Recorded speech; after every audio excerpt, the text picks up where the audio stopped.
කෙලවරක් නැති සසරකට උරුමකම් කියපු අය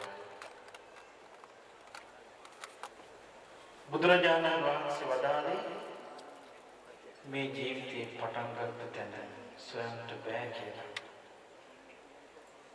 මේ ජීවිත පැවැත්මේ ආරම්භක කෙලවර සොයන්න බෑ කියලා. බුදුරජාණන් වහන්සේ වදාළා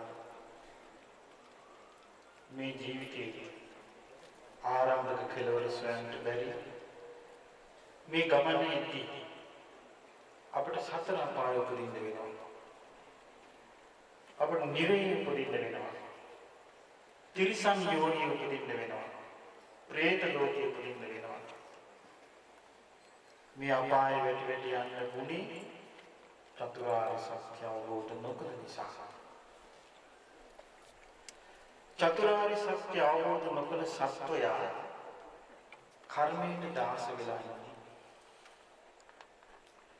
මේ සත්‍යව හසුරවන්නේ අවිද්‍යාව සහගතව ආර්ය සත්‍ය අවබෝධයෙන් තොරව අවිද්‍යාවෙන් යුක්තව තෘෂ්ණාවෙන් බැඳිලා අවිද්‍යාවෙන් වැහිලා චේතනාත්මකව සිත කය වචනේ මෙහෙवला කර්ම රැස් කරන නිසා කලින් කලට බුදුවරු පහළ වෙනවා. කලින් කලට බුදුවරු පහළ වෙලා හිට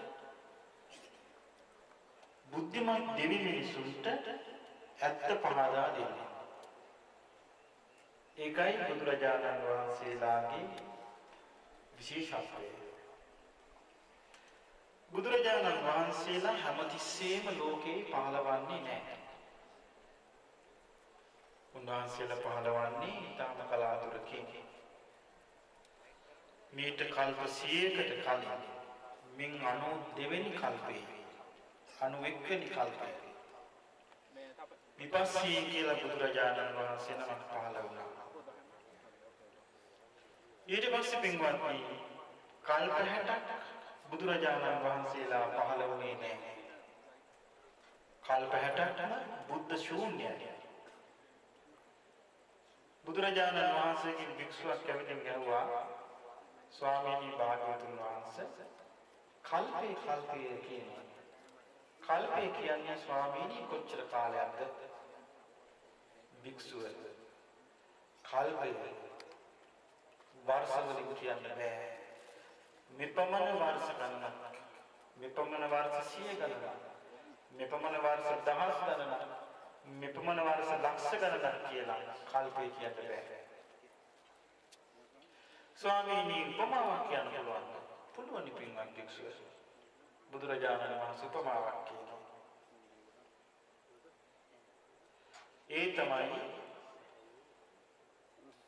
සතපුම් 7ක් උස, සතපුම් 7ක් දිග, සතපුම් 7ක් පළල ගල් කුලක් තියෙනවා. මේ ගල් පර්වතයේ අවුරුදු 100කට වතාවක් සිනිඳු සේදයකින් පිහිදනවා. කාර්යාගේ ඇවෑමෙන් මේ ගල් කුල පොළොව මට්ටමට ගෙවි යනවා. පින්වත් භික්ෂුව ඒ කල්පය අවසන් වන්නේ නැහැ. අන්න එවැනි කල්ප 60ක් බුදුරජාණන් වහන්සේලා ලෝකේ නැතුව තිබුණා. ඒකට කියන්නේ බුද්ධ ශූන්‍ය කල්ප කියලා. මිනිස්සුන්ට චතුරාර්ය සත්‍ය ආන්න ලැබෙන්නේ නැහැ. අවිද්‍යාව නිසා, තෘෂ්ණාව නිසා මේ ජීවිත පැවැත්ම පවතින්නේ පටිච්ච සමුප්පාදය අනුවයි කියලා සාමාන්‍ය ලෝකයාට අවබෝධ කරගන්න පිළිවෙලක් නැහැ. කියා දෙන්න කෙනෙක් නැහැ. සසරේ භයානකකම ගැන පෙන්වා දෙන්න කෙනෙක් නැහැ. සතර අපාය වැටෙනවා කියලා පැහැදිලිව පෙන්වා දෙන්න කෙනෙක් නැහැ. මේ නිසා ලෝක සත්‍යයට අවිද්‍යාවමයි උරුම වෙලා තියෙන්නේ. කල්ප 60ක අවෑමෙන් ආයම සුන්දර යුගයක් ලැබුණා. ඒ යුගයේ සිඛී වෙස්සභූ කියලා බුදුරජාණන් වහන්සේලා දිනම පහළ වුණා. ඒ මීට කල්ප 30කට පෙර එසිකි වෙස්සබු බුදුරජාණන් වහන්සේලා චතුරාර්ය සත්‍ය දේශනා කළා. බුද්ධිමත් මිනිස්සුන් ඒ ධර්මය අහලා ඒ ධර්මය අවබෝධ කරගන්න කල්පනා කළා. ඒ අවබෝධයේ පිණිස සිත කය වචනේ මෙහෙයුවා. ඒ බුද්ධිමත් මිනිස්සුන්ට අවිද්‍යාව විදලා ආලෝකය පුදවා ගන්න පුළුවන්. තෘෂ්ණාවෙන් නිදහස් වෙන්න පුළුවන්. විමුක්තිය ලැබුවා. ආයමත් කල්ප 30ක් බුදුරජාණන් වහන්සේලා පහළ වුණේ නැහැ.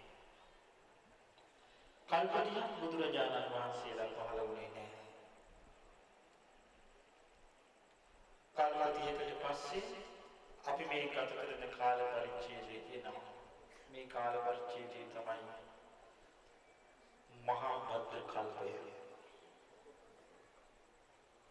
මහා භද්‍ර කල්පයේ මේ මහා භද්‍ර කල්පයේ බුදුරජාණන් වහන්සේලා සතරනම පහළ වුණා. මේ මහා භද්‍ර කල්පයේ පහළ වී වදාළ පළමුවෙනි බුදුරජාණන් වහන්සේ කපුසඳ බුදුරජාණන් වහන්සේ. උන්වහන්සේ පහළ වෙනකොට මිනිසුන්ගේ ආයුෂ අවුරුදු 40000යි. ඒ බුද්ධ ශාසනයේ මිනිස්යන් අතරින් ගිලිහි ගියා. ඊට පස්සේ ආයත් බුදුරජාණන් වහන්සේ නමක් පහළ වුණා. කොණාගමන බුදුරජාණන් වහන්සේ. එතකොට මිනිසුන්ගේ ආයුෂ අවුරුදු 30000යි. ඒ බුද්ධ ශාසනයත් මිනිස්යන්ගේ ලෝකයෙන් දෙව් මිනිසුන්ගේ ලෝකයෙන් ගිලිහි ගියා. කොතරම් අනිත්‍යයිද? ඒ වායේ සාධකයක් සොයාගන්න නැති තරම්ම අනිත්‍ය වෙලා ගියා. මිනිසුන්ගේ ආයුෂ අවුරුදු 20000 වෙද්දී කාශ්‍යප බුදුරජාණන් වහන්සේ පහළ වුණා. ඒ කාශ්‍යප බුදුරජාණන් වහන්සේගේ බුද්ධ ශාසනය අතුරුදහන් වුණා. අතුරුදහන් වුණා කියන්නේ නොපෙනී යනවා නෙවෙයි. ශ්‍රාවකයෝ නැති වෙනවා. ඒ ගෞතම බුදුරජාණන් වහන්සේ කාශ්‍යප බුදුරජාණන් වහන්සේගේ ශාසනයේ චතුරාර්ය සත්‍ය අවබෝධ කරගන්න ඕනේ කියලා වීර්ය කරන පිරිස නැති වෙලා යනවා. ඒ ධර්මයේ කතා නොකර යනවා. ඒ ධර්මය කතා කරන්න බය වෙනවා. අකමැති වෙනවා. එතකොට සීල සමාධි ප්‍රඥා වඩන පිරිස නැතු වෙනවා. එතකොට ශාසනයේ කෙමෙ සමාජයෙන් වෙන් වෙලා නැති වෙලා යනවා. කාශ්‍යප බුදුරජාණන් වහන්සේගේ ශාසනයට ඒක වුණා. ඒක වෙන්නේ පින්වත්නි මේ හිතවල තියෙන අවිද්‍යාව නිසා. තෘෂ්ණාව නිසා.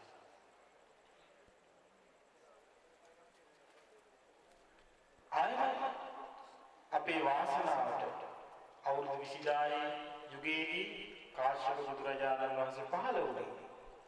අපේ වාසනාවට මිනිසුන්ගේ ආයුෂ අවුරුදු 20000න් අඩු වෙලා ගිහින් 10000ට වෙන 5000ට වෙන 2000ට වෙන 1000ට වෙන 500ට වෙන අවුරුදු 120 වෙද්දී අපේ වාසනාවට භාග්‍යවත් සම්මා සම්බුදුරජාණන් වහන්සේ නමක් ගෞතම නමින් පහළ වුණා. කකුසඳ කොණාගමන කාශ්‍යප ගෞතම කියන ඒ බුදුරජාණන් වහන්සේලා සතර නම. ඒ බුදුරජාණන් වහන්සේලා සතර නම මේ භූමියේ සමාපatti සුවයෙන් වැඩ සිටියා. අපි ජීවත් වෙන්නේ ගෞතම බුදුරජාණන් වහන්සේගේ යුගයේ. ඒ ගෞතම බුදුරජාණන් වහන්සේ සම්බුද්ධත්වයට පත් වෙන මොහොතේ සෙවණ සලසාලු ජය ශ්‍රී මහා බෝධි වහන්සේ අපිට දැන් අපේ ඇස් දෙකෙන් දකින්නට පුළුවන්. ඒ සම්මා සම්බුදුරජාණන් වහන්සේගේ දන්ත ධාතුන් වහන්සේ අපට අපේ ඇස් දෙකෙන් දකින්නට පුළුවන්. ඒ සම්මා සම්බුදුරජාණන් වහන්සේගේ ධාතුන් වහන්සේලා ද්‍රෝණයන් ධාතුන් වහන්සේලා වැඩ සිටින මේ ස්වර්ණමාලී ස්තූපේ වදින්නට අපි සියලු දෙනාම මේ පැවරුණේ.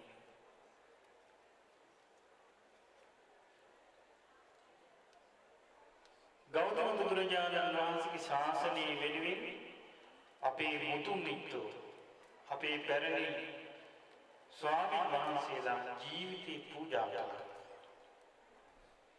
ජීවිත පරිත්‍යාගයෙන් මේ බුද්ධ ශාසනය ආරක්ෂා කළා.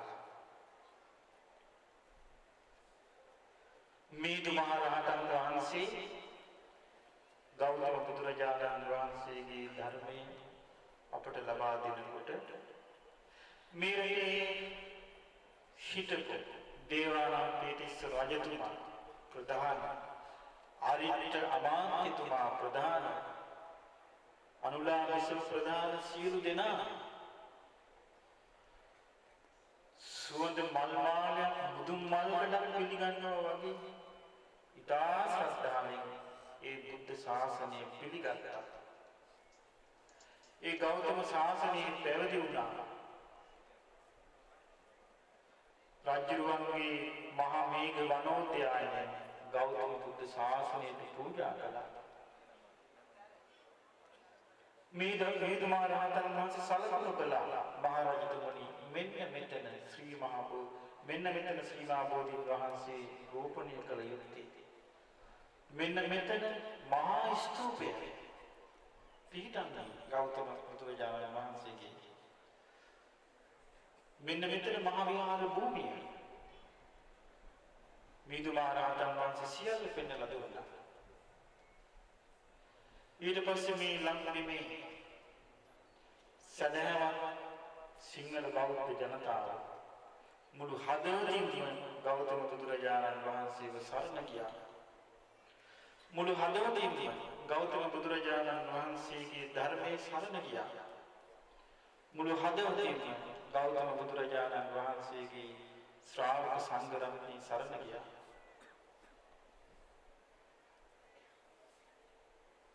අරිට අමාත්‍යතුමා ප්‍රධාන 500 රාජකීය පිරිස පැවිදි වුණා. සීල සමාධි ප්‍රඥා ප්‍රගුණ කළා. මහරහතන් වහන්සේලා බවට පත් වුණා. තූපාරාම සෑමලුවේ විනය පිටකේ සංගායනා කළා. ඒ වෙලාවේ මේ මහා පොළොව ගිගුරුම් දුන්නා. ස්වර්ණමාලී මහා ස්තූපේ පිහිටවන වෙලාවේ මහා පොළොව ගිගුරුම් දුන්නා. පින්වත්නි, කාලයේ ඇවෑමෙන් මේ ප්‍රදේශ වල්පිලි වෙලා ගියා. වනාන්තරගත වෙලා ගියා. රත්නමාලී මහා ස්තූපේ පස්කන්ධක් වගේ පෙනිච්ච යුගයක් තිබුණා.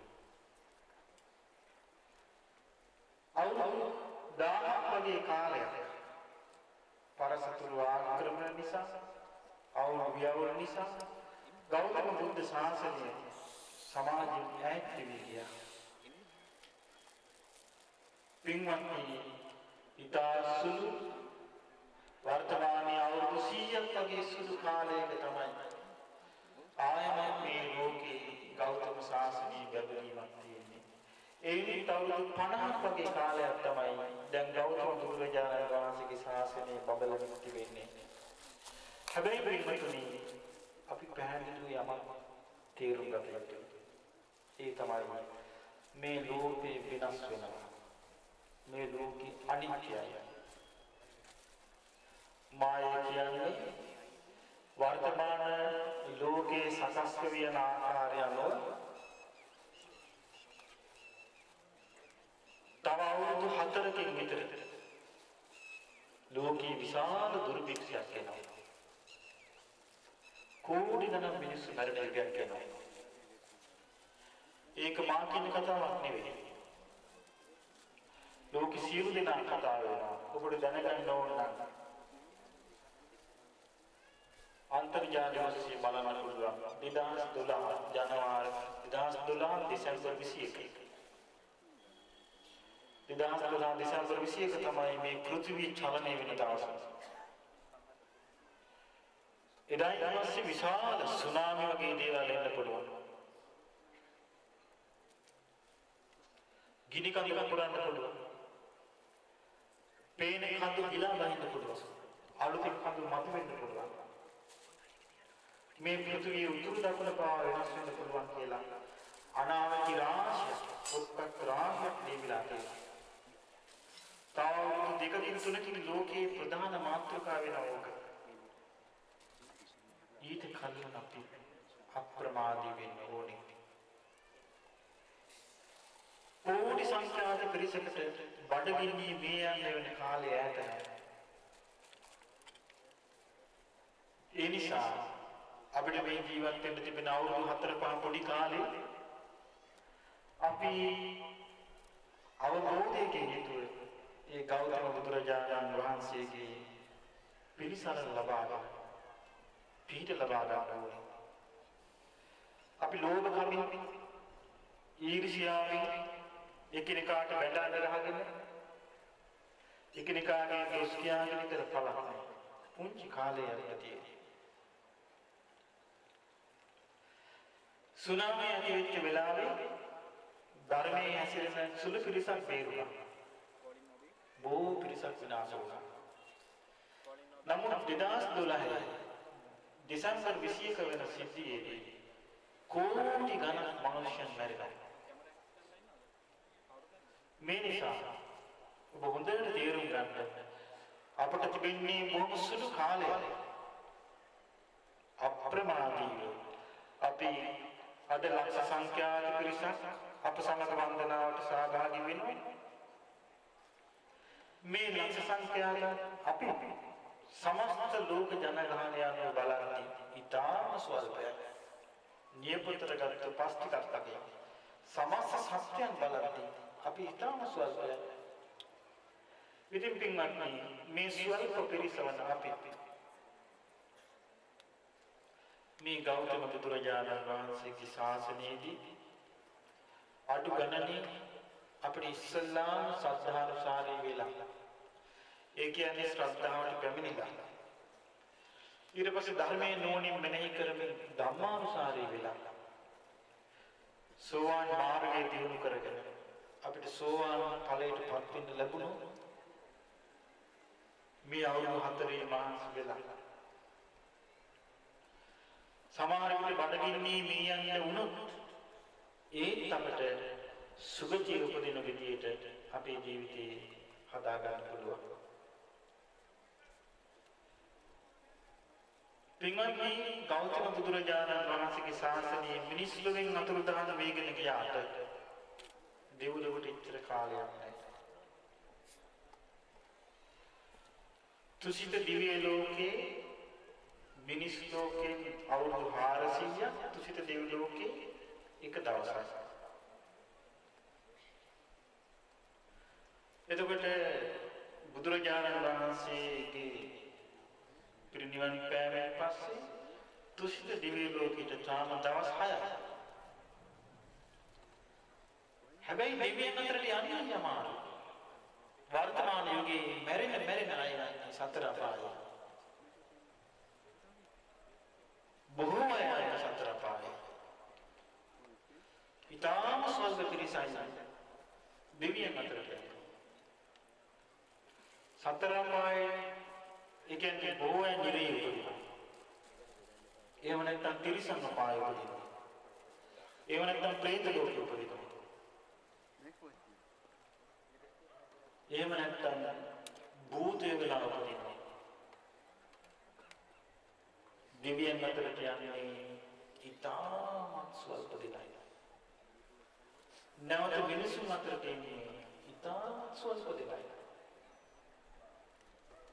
ඒක නිසායි පින්වත්නි බුදුරජාණන් වහන්සේ පිරිනිවන් පාන මොහොතේ අපට දේශනා කළේ හන්දදාන වික්‍රවේ ආමන්ත්‍යාමි වූ මහණෙනි මා ඔබ අමතමි. වය ධම්මා සංඛාරා මේ හේතුඵල ධර්මයෙන් හටගත්තු සෑම දෙයක්ම අනිත්‍ය වෙලා යනවා. අප්‍රමාදේන සම්පාදේත අප්‍රමාදීව ධර්මයේ සිරිසන කියලා.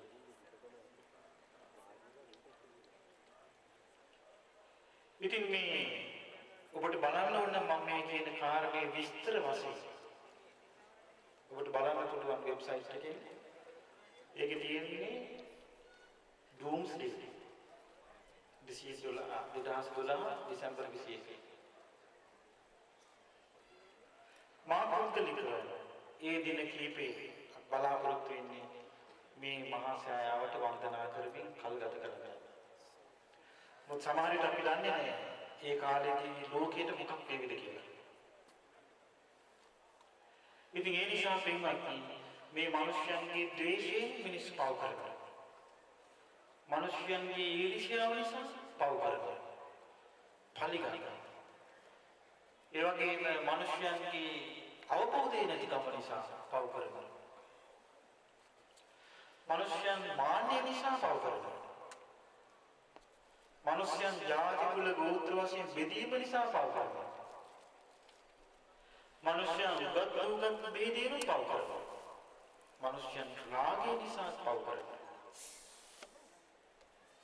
මිනිස්යන් මෝහය නිසා පව කරනවා. මේ නිසා ඔබට හිතෙන්න පුළුවන් මිනිස්සු විතරක්ද කියලා නෑ. සමහර අමනුෂ්‍ය හරියට ඉන්නවා.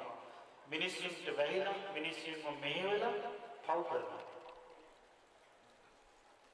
අමනුෂ්‍ය හරියට ඉන්නවා. මිනිස්සුන්ව වාහකයෝ කරගෙන. සුරයන් ඉන්නවා අසුරයන් ඉන්නවා. සුරාසුර යුද්ධයට අසුරයන් පෙරදුනහම අසුරයන්ට මේ මහ පොළොව පැත්තට බොහෝ අමාරුයි එන්නේ. සම්පූර්ණ සුරයන් යනවා. අසුරාසුර යුද්ධයක් වුණාම අසුරයන් දින්නෝ සුරයන් පෙරදෙනවා. අසුරයන් විසින් මහ පොළොව සම්පූර්ණයෙන් ආක්‍රමණය කරනවා. පින්වත්නි අවුරුදු දහස් ගණනක අසුර ආක්‍රමණයක් මේ ලෝකෙ තිබුණා. ඒ අසුර ආක්‍රමණය නිසා ගෞතම බුදුරජාණන් වහන්සේගේ ශාසනය බැබළුණු ඉන්දියාවේ බුද්ධ ශාසනය අතුරුදහන් වුණා. බුද්ධ ශාසනයේ ලෝකෙත් අතුරුදහන් වෙවි යනවා. නමුත් අපි මේ වගේ පින්කම් කරනකොට ගෞතම බුදුරජාණන් වහන්සේගේ ගුණ කියනකොට ගෞතම බුදුරජාණන් වහන්සේගේ ධර්මයේ ගුණ කියනකොට ගෞතම බුදුරජාණන් වහන්සේගේ ශාසනයේ ධර්මය අවබෝධ කරගන්න ඕන කියලා කල්පනා කරනකොට අසුර ලෝක කැළඹෙනවා. මොකද හේතුව මිනිසුන්ට වැහිලා මිනිසුන්ගේ කුල පූජාවල් අරගෙන මිනිසුන්ගේ යහට මෙහාට හසුරුවගෙන මිනිසුන් යටත් කරගෙන තියෙන්නේ නොපෙනෙන බලවේග. මේ බලවේග කැමති නෑ මිනිස්සු ධර්මයෙන් තුල ස්වාධීන වෙලා මිනිස්සු ධර්මයෙන් තුල නැගී හිටලා මිනිස්සු කුසලගාමී මාර්ගය තුල සුගතිය උපදින සසර කෙටි කරගෙන යන මඟ යනවට නොපෙනෙන ලෝකෙ කැමති නැහැ. මේ ධර්මය යටපත් කරන නොයේ දේවල් කරගෙන මිනිස්සුන්ට වැහිලා මේ ධර්මයට විරුද්ධ දේවල් කෑ ගහලා කියනවා. විරුද්ධ දේවල් ලියනවා. මේ සෑම දෙයක් වෙන්නේ මේ නොපෙනෙන ලෝකේ බලවේග කෙලෙස් එක්ක එකතු වෙලා. මේ නිසා පින්වත්නි අපි හිතන තරම් මේ ලෝකේ ලස්සන එකක් නෙවෙයි. අපිට පේන තරම් මේ ලෝකය සුන්දර එකක් නෙවෙයි. අපි අහන තරම් මේ ලෝකේ ආරක්ෂාකාරී එකකුත් නෙවෙයි. මේ නිසා මේ සත්‍යය බොහෝ දෙනෙක් දන්නේ නැහැ. මරණයට පත් වෙලා දුගතිය උපදින කම්ම දන්නේ නැහැ. දුගතිය ඉපදිලා ආයේ ධර්ම මාර්ගයට කිසි දවසක එන්න බැරි විදිහට අමාරු වෙන්න කම්ම දන්නේ නැහැ. මේ නිසා පින්වත්නි අපි මේ මහා සෑය වන්දනාව කරන්නට ඕනේ අපිට ආරක්ෂාව ලබා ගන්නමයි. බුදුරජාණන් වහන්සේ දේශනා කළා මහණෙනි තමා ආරක්ෂා කරගන්න. අත්තදීපා භික්ඛවේ විහෙරත. මහණෙනි තමන්ම තමාගේ පිරිසරණ හදා ගන්න. අත්ත සරණ. අනන්‍ය සරණ. වෙන සරණක් නැහැ. ධම්මදීපා භික්ඛවේ විහෙරත. මහණෙනි ධර්මයේ පීඨ කරගන්න. ධම්ම සරණ. ධර්මයේ සරණ කරගන්න. අනන්‍ය සරණ. වෙන සරණක් නැහැ. මේක පුදුමාකාර සත්‍යයක්. මේක විශ්මිත සත්‍යයක්. තමන්මයි තමන්ව පිරිසරණ කරගන්න ඕනේ.